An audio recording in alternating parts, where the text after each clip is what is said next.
Tole harka fuunee baga nagaan gara chaanaalii keenyaa dhuftanii har'a agirikaalcharii kutaa 11ffaa kan waliin ilaallu ta'a.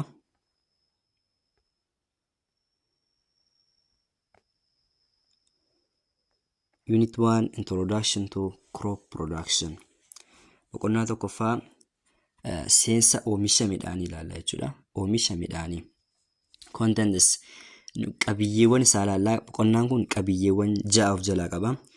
Qabiyyee inni tokkoffaan 1.1 Definition of common term used in crop production. Tokkoffaan egaa hiika jechoota waliigalaa oomisha midhaanii keessatti fayyadaman ilaalla. 1.2 keessatti immoo the origin of domesticated crops. Ka'umsa midhaan mana keessa jiranii, ka'umsa midhaan mana keessaa jechuudha. Ilaalla. 1.3 keessatti immoo status of crop productions. Haala oomisha midhaanii ilaalla jechuudha. 1.3 keessatti haala oomisha midhaanii. 1.4 keessatti immoo classification of crop plants. Ramaddii classification of crop plants jechuun ramaddii maaliiti? Ramaddii biqiloota midhaanii jechuudha.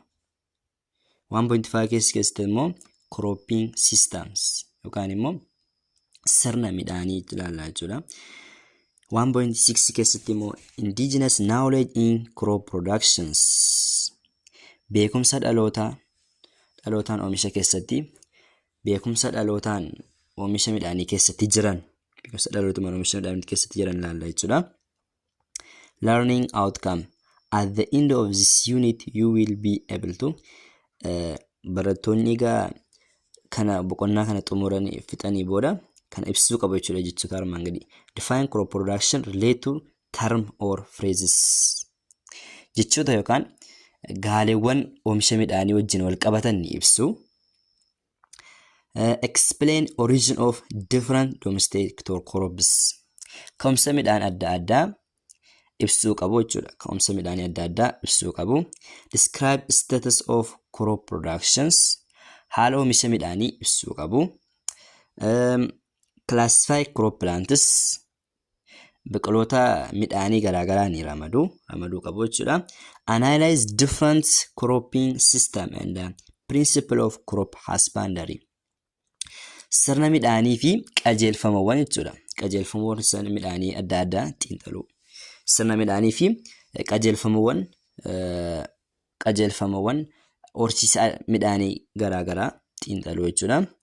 Explain indigenous knowledge used related to crop production jedha. Explain godhi jedhaara yookaan immoo ibsi maal beekumsa dhalootaan oomisha midhaanii wajjin wal qabate jechuudha. Itti fayyadamnu ibsi. Beekumsa dhalootaan oomisha midhaanii keessatti fayyadaman ibsi jedhaara. So kana ibsuun ni danda'ama egaa boqonnaa kana xumura jechuudha. Kallattumaan gama barnoota keenyaa deemna.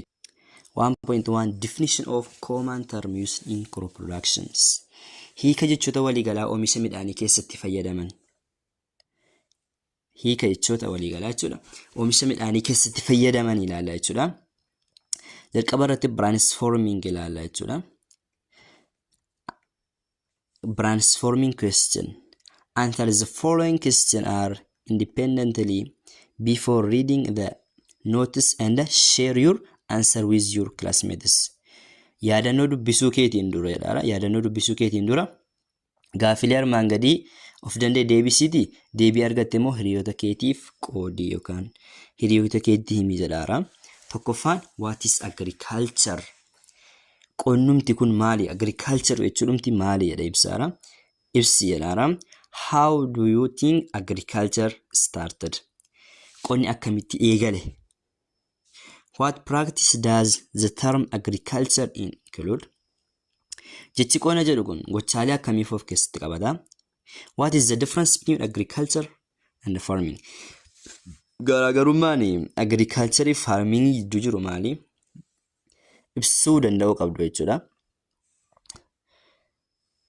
Kallattumaan gara barnoota keenyaa deemna. Agriculture is defined as the deliberate cultivation of crops and rearing of animals. Qonna jechuun, agriculture jechuun midhaan itti yaadamii misoomsuu fi beelada guddisuu kan of keessaa qabatu jechuudha. Midhaan itti yaadanii oomishuu fi maali beelada guddisuu of keessatti qabata jechuudha agriculturein kun. Before the introduction of agriculture, societies survived by hunting animals and gathering plants for foods. Qonni kun osoo hin jalqabamin dura hawaasni bineensota adamsuu fi biqiloota nyaataaf walitti qabuun jiraataa ture jechuudha. Osoo agriculture hin jalqabamin hawaasni maal godhuun jiraataa ture jechuudha. Bineensota adamsuu fi biqiloota nyaataaf walitti qabuun jiraachaa ture. Studies indicate that hunter gatherer had to be insightful in order to survive. Qorannoon akka agarsiisutti adeemsonni walitti qabaman yookaan adamsitoonni akka qorannoon garaagaraa ibsanitti adamsitoonni yookaan warreen adamsan jechuudha. Walitti qaban lubbuun jiraachuuf hubannoo qorachuu qabu turani. Today, hunting animal and gathering plant for food may be what's viewed as primitive and unskilled activities. Yeroo har'aa kana jechuudha, yeroo ammaa kana bineensota adamsuu fi biqiloota nyaataaf walitti qabuun akka hojiiwwan jalqabaa fi ogummaa hin qabneetti ilaalamuu danda'u akka yeroo ammaa kanatti jechuudha. So, however, the hunter-gatherer lifestyle has not completely disappeared with the expansion of agriculture. Haa ta'u malee jireenyi adamsituu bal'ina qonnaa wajjin guutummaatti hin baane